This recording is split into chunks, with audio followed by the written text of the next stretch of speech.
In the recent weeks, there have been many potential scandals and suspicious behavior coming from the left.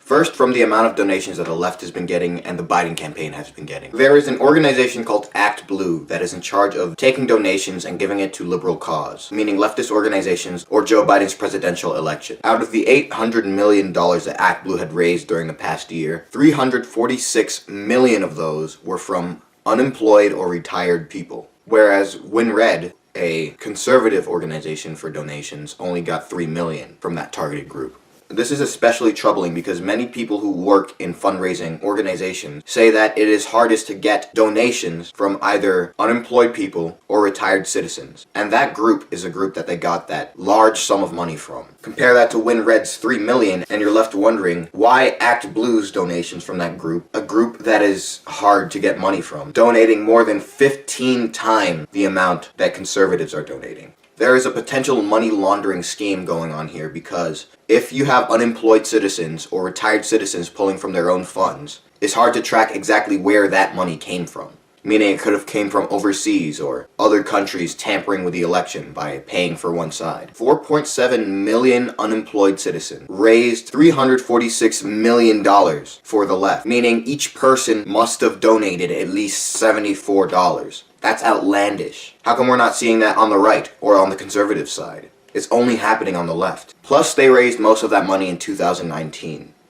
In 2019, America had the lowest unemployment rate in history. Only 4% of Americans were unemployed. So you're telling me that 4% of unemployed Americans donated more than $300 million to only the left. And then there's 2020. During the COVID-19 pandemic, people were out of jobs and needed to save their money. You're telling me during that time where it was hardest to make money, people were donating $74 each. Something is going on here and they definitely need to be investigated because that sum of money doesn't just pop up out of the blue and it doesn't come from a group that's hard to get donations from. If this was a naturally occurring thing, then we'd see it on the right as well, but that's not the case. Another story comes from the Mueller team. You know, the Mueller report, the people in charge of trying to impeach Donald Trump, the Mueller investigation that was supposed to bury Donald Trump based on unwarranted and false informations. Well, recently, when there was a scheduled FBI checkup for the Mueller investigation, over 30 phones from Mueller's team were wiped clean of data and information. Yesterday, by the way, new documents released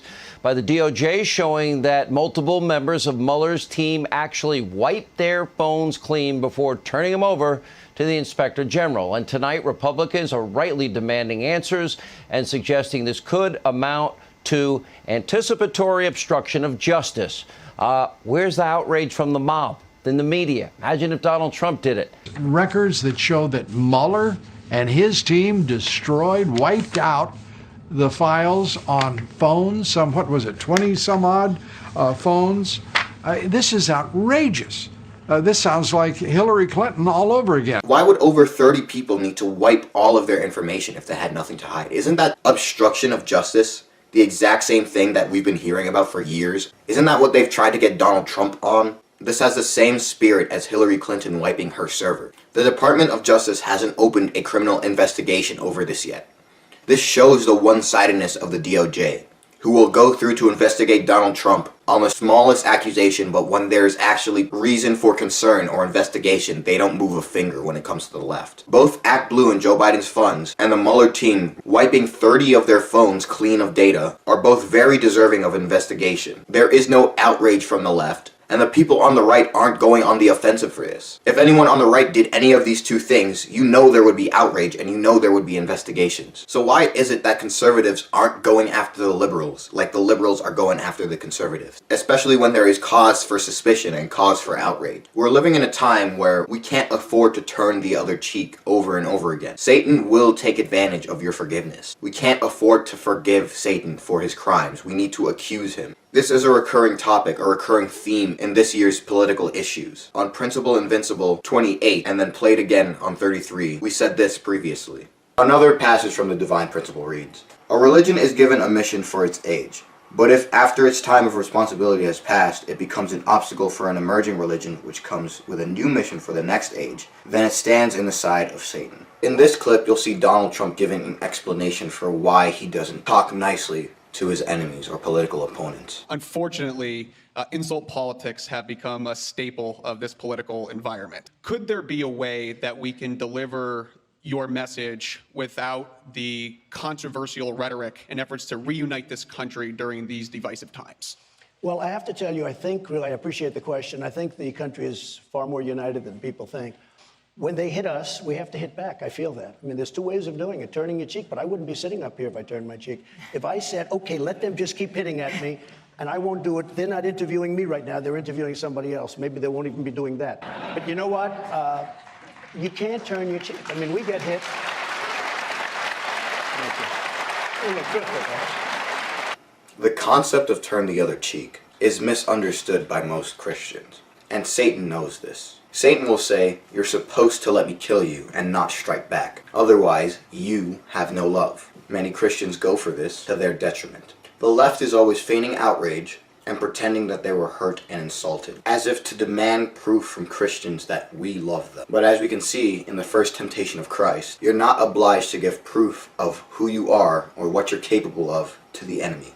In the early days of the Bible, you had Jacob and Esau, where Jacob would bow down and give all his things to Esau and ask for forgiveness. That would work in the old era where you had God's divine protection over these things. But in this current era, we can't afford to do that. Esau would just kill Jacob and then take his things anyway. We see the left attacking and attacking and attacking, being relentless, not giving the right a break, not giving Donald Trump or any conservatives a break over the smallest things. But when the left does something, there is no outrage from the right. We need to stop entertaining the, oh, maybe it's just a misunderstanding, or maybe it was just an accident. We can't keep being lenient to somebody who is constantly attacking us. At some point, we need to defend ourselves and attack back. Part of the biblical holy armor was a sword. We also said this in one of our previous episodes. Another quote from the Divine Principle says, "The prophecy that in the last days God will confine Satan to a bottomless pit signifies that Satan will be utterly incapable of any activity, since there will no longer be any counterpart with whom Satan can relate. In order to eliminate our common base with Satan and be capable of judging him, we must understand the identity and crime of Satan and accuse him before God." I think it would be a good thing for Donald Trump to expose everything going on in America, to expose Satan and accuse Satan before God. We can't just let him run rampant. We can't be okay with having a common base with him in our country, in America. That's like being like, we can't be cool with him. We have to get rid of him if we ever want to live like in a peaceful, good world. It says, in order to eliminate our common base with Satan and be capable of judging him, we must understand the identity and crime of Satan and accuse him. So we have to accuse Satan of the crimes that he's been committing, and we have to accuse the elites of the crimes that they've been committing, so we can eliminate that common base that we as a country have with Satan. We don't want anything to do with him. For us good, peace-loving people, we obviously just want a peaceful, beautiful world to live in. We don't want anything to do with evil and with Satan. And in order to achieve that, we have to accuse Satan of things that he's done. Same goes with the elites and the deep state in America. We need to be able to prosecute Satan and cast him into a bottomless pit where he's unable to interact with anyone else. We see the left committing these underhanded acts and devious plots. We need to call them out on it. Because unlike the left, we aren't fabricating stories, and we're not feigning outrage over small, tiny slip-ups. What the left is doing and what the left is getting away with is actual serious crimes. We need to stop being lenient on the devil. We need to go after him and accuse him. The devil is not our friend. We need to be able to go on the offensive and accuse him for the crimes that he committed.